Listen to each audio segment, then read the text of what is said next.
ইন্দাসের রাস্তায় খেলা হবে গানে উদ্দাম নাচ, লক্ষ্মীদের তীব্র কটাক্ষ বিজেপির।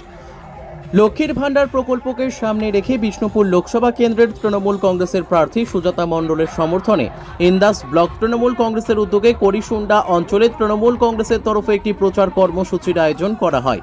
এদিনের নির্বাচনী প্রচারে প্রতীকী লক্ষ্মী তৈরি করে সাধারণ মানুষের নজর কাড়ে তৃণমূল কংগ্রেস নেতৃত্ব। প্রচার কর্মসূচির শেষে দেখা যায় খেলা হবে গানের তালে, উদ্দাম নাচ করছে প্রতীকী লক্ষ্মীরা। আগামী 25শে মে বাঁকুড়া জেলায় ভোট গ্রহণ প্রক্রিয়া অনুষ্ঠিত হবে। বিষ্ণুপুর লোকসভা কেন্দ্রে তৃণমূল কংগ্রেসের তরফে প্রার্থী হয়েছেন সুজাতা মণ্ডল। তার সমর্থনে এদিন ইন্দাস ব্লকের করিসুন্ডা অঞ্চলে একটি নির্বাচনী প্রচার কর্মসূচি অনুষ্ঠিত হয়। সেখানেই এই ছবি উঠে এলো আমাদের ক্যামেরায়। তৃণমূলের এই কর্মসূচিকে তীব্র কটাক্ষ করতে ছাড়েনি বিজেপি। এ বিষয়ে বিষ্ণুপুর সাংগঠনিক জেলা বিজেপির মুখপাত্র দেবপ্রিয় বিশ্বাস বলেন, মহিলাদের ভয় দেখিয়ে নিয়ে এসে এভাবে নাচ করাচ্ছে। মহিলাদের সম্মান দিতে জানে না তৃণমূল। অন্যদিকে ইন্দাস ব্লক তৃণমূল কংগ্রেসের সভাপতি শেখ হামিদ বলেন, আমাদের প্রতিটি কর্মসূচিতে লক্ষ্মীর ভান্ডার প্রকল্পটিকে তুলে ধরার চেষ্টা করছি, কেননা এই ধরনের জনমুখী প্রকল্প এর আগে কেউ আনেনি। বাঁকুড়া ইন্দাস থেকে সুচিন্ত গোস্বামীর রিপোর্ট, এস নিউজ বাংলা। থেকে শুরু করে বিভিন্ন যে প্রকল্প, কন্যাশ্রী, রূপশ্রী, স্বাস্থ্যসাথী কার্ড, এই সমস্ত প্রকল্পকে তুলে ধরে আমরা সুন্দর একটা র্যালি, আমাদের অবজারভার প্রদীপ চক্রবর্তী মহাশয় তিনি এসেছিলেন এবং আমাদের সংখ্যালঘু সেলের প্রেসিডেন্ট হাবিবুর রহমান এসেছিলেন। তাদেরকে নেতৃত্ব করে আমরা প্রায় 2.5 কিলোমিটার থেকে 3 কিলোমিটার আমরা পথ অতিক্রম করেছি। আমরা দেখলাম আজকে কিন্তু সকাল থেকে কিন্তু সৌমিত্র খান ইন্ডাস্ট্রিয়াল শাসপুর এলাকায় কিন্তু তিনি প্রচার সেরেছেন এবং বারবার তিনি দাবি করছেন বিপুল পরিমাণে ভোটে তিনি কিন্তু এখান থেকে জয়লাভ করবেন।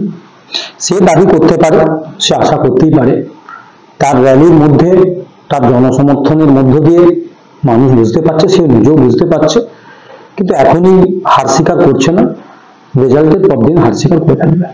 আমরা দেখতে পাচ্ছি যে আপনার প্রতিটা মিছিলের সামনের দিকে কিন্তু লক্ষ্মীর ভান্ডারের যে মহিলারা রয়েছে, যারা লক্ষ্মীর ভান্ডার পাচ্ছে, তারা কিন্তু হাঁটছে এবং সেটাকেই কিন্তু আপনারা হাতিয়ার হিসেবে এখনো পর্যন্ত আমাদের দেখতে পেলাম, সেটাকে নিয়ে কিন্তু মিছিল করছে। তাহলে কি বলা যেতে পারে এটা কিন্তু হাতিয়ার হিসেবে ব্যবহার করছে? অবশ্যই আমরা দিদির 70-এর অধিক যে প্রকল্প আছে, প্রত্যেকটা প্রকল্পকেই আমরা হাতিয়ার করছি, কিন্তু এই লক্ষ্মী ভান্ডার আমরা বেশি করে হাতিয়ার করছি। তার কারণ হচ্ছে মমতা বন্দ্যোপাধ্যায় এই মধ্যবিত্ত এবং তপশিলি সম্প্রদায়ের মানুষ, আদিবাসী সম্প্রদায়ের মানুষ, অর্থাৎ যারা দারিদ্রতা সীমার নিচে বাস করে, তাদের কথা যে ভেবেছেন এবং তাদের যে কতটা এটা কাজে লাগছে, সেই উচ্ছ্বাস দেখলেই আমরা কিন্তু বুঝতে পারছি। তাই আমাদের প্রত্যেকটা মিটিং মিছিলে আমরা এই লক্ষ্মী ভান্ডারকে তুলে ধরার চেষ্টা করছি, কারণ এরকম একটি প্রকল্প আমাদের আগের কংগ্রেস সরকার বা সিপিএমের সরকার বা পশ্চিমবাংলা তথা গোটা ভারতবর্ষের কোন রাজ্যে এরকম একটি জনমুখী প্রকল্প আজ পর্যন্ত কেউ আনেনি, একমাত্র দিদিমণি এনেছে। তার জন্য আমরা এই প্রকল্পকে বলবেন এই বিষয়ে। আমরা তো আগেই বলেছি যে একা খালি সন্দেশখালীতে শেখ শাহজাহান নয়, সব দিকে জায়গায় জায়গায় শেখ শাহজাহান আছে। আপনি যে ইন্দাসে দেখছেন সেটি আরেকটি শেখ শাহজাহান। তিনি এই মহিলাদেরকে ভয় দেখিয়ে এইসব কাজ করাচ্ছেন। ভোট আসুক, এই মহিলারা ভোট তো দেবেনই না। ওই যে ইন্দাসের যে শেখ শাহজাহান, তাকে দেখবেন ওই এলাকা ছাড়া করবে কিছুদিনের মধ্যে। আগামী দিন আপনি দেখতে পাবেন যে গণতন্ত্রের জয় কিভাবে হয়। প্রচুর সংখ্যক মহিলারা এই মিছিলে যোগদান করেছিলেন। সন্দেশখালীতেও তো প্রচুর সংখ্যক মহিলা পিঠে বানাতে গিয়েছিলেন, তারপরে তারাই আবার প্রচুর সংখ্যক মহিলা ঝাড়ু হাতে শাহজাহানকে ঘর ছাড়া করেছিলেন। আপনি দেখতে থাকুন যে কী অবস্থা হয়। এরা মানুষকে ভোট দিতে দেয় না, পঞ্চায়েতে ভোট হতে দেয়নি এই শাহজাহানরা। এরা 500 টাকা 1000 টাকার বিনিময়ে মেয়েদের নিয়ে এসে নাচানাচি করায়, তাদের মান সম্ভ্রম রাখতে জানে না।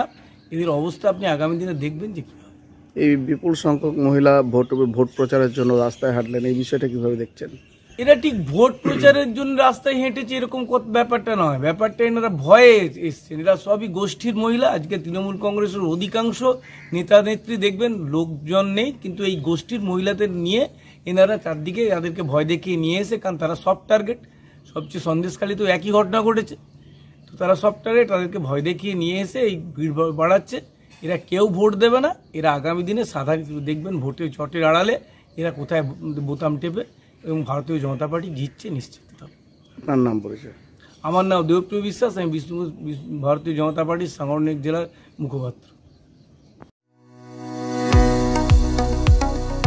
কতুলপুরে সর্বপ্রথম এমআরআই পরিষেবা যুক্ত 110 বেডের মাল্টি স্পেশালিটি হসপিটাল হল মেডিকেয়ার জেনারেল হসপিটাল।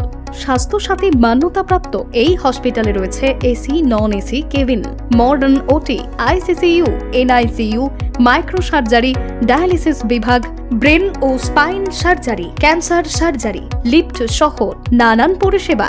এছাড়াও রয়েছে সিটি স্ক্যান পরিষেবা যুক্ত নিজস্ব ডায়াগনস্টিক সেন্টার, ডক্টর চেম্বার্স, ওষুধের দোকান সহ 24 ঘন্টা অ্যাম্বুলেন্স পরিষেবা। 24 ঘন্টা অ্যাক্সিডেন্ট এমার্জেন্সি, রোগীর সুচিকিৎসা, সুপরিষেবা এবং সুস্বাস্থ্যই হল আমাদের মূল লক্ষ্য। ঠিকানা সরিষাদিঘি, কতুলপুর, বাঁকুড়া। যোগাযোগ নম্বর 9434216662 অথবা যোগাযোগ করুন 9732212924 এই নম্বরে।